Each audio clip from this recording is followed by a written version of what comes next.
ఈరోజు మనం చెప్పుకునే నీతి కథ బద్ధకాన్ని వీడితేనే బతుకు. అనగనగా ఓ ఈగ. దానికి చాలా బద్ధకం. ఒకరోజు ఓ తేనెటీగను చూసింది. వెంటనే తనను పరిచయం చేసుకుని కొంచెం తేనె కావాలని అడిగింది. అది దానికి కాస్త తేనె ఇచ్చి వెళ్ళిపోయింది. రోజూ అక్కడే కాపుకాసి తేనెటీగనుంచి కాస్త తేనె తీసుకోవడం అలవాటుగా చేసుకుంది ఈగ. తేనెటీగ ఇల్లు ఎక్కడో కనుక్కుంటే ఇంకా ఎక్కువ తేనె దొరుకుతుందనుకుంది. ఆ మర్నాడు తేనెటీగతో ఈ విషయం చెప్పింది. కాని అది నా ఒక్కదాని ఇల్లు కాదు. నాలాంటివారు ఎందరో ఉంటారు అక్కడ. చాలా దూరం వెళ్ళాలి. నాతో పాటు ఎగురుతావుగా అంది తేనెటీగ.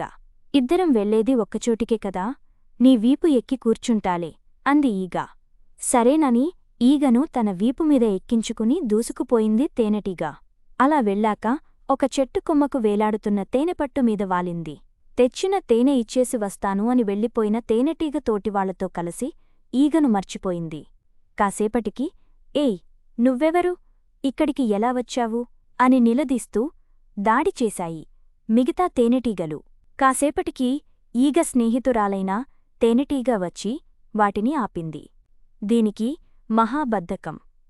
తేరగా ఆహారం తిందామని నాతోపాటు వస్తానంది. ఇలా జరిగితే అయినా బుద్ధి తెచ్చుకుంటుందని నేనే తీసుకువచ్చాను అంది అది. అప్పటికే గాయాలపాలైన ఈగ, నన్ను క్షమించండి, ఇకపై కష్టపడి ఆహారం సంపాదించుకుంటాను అంటూ అక్కడినుంచి వెళ్ళిపోయింది. అప్పటినుంచి అది తన బద్ధకాన్ని వదిలేసింది.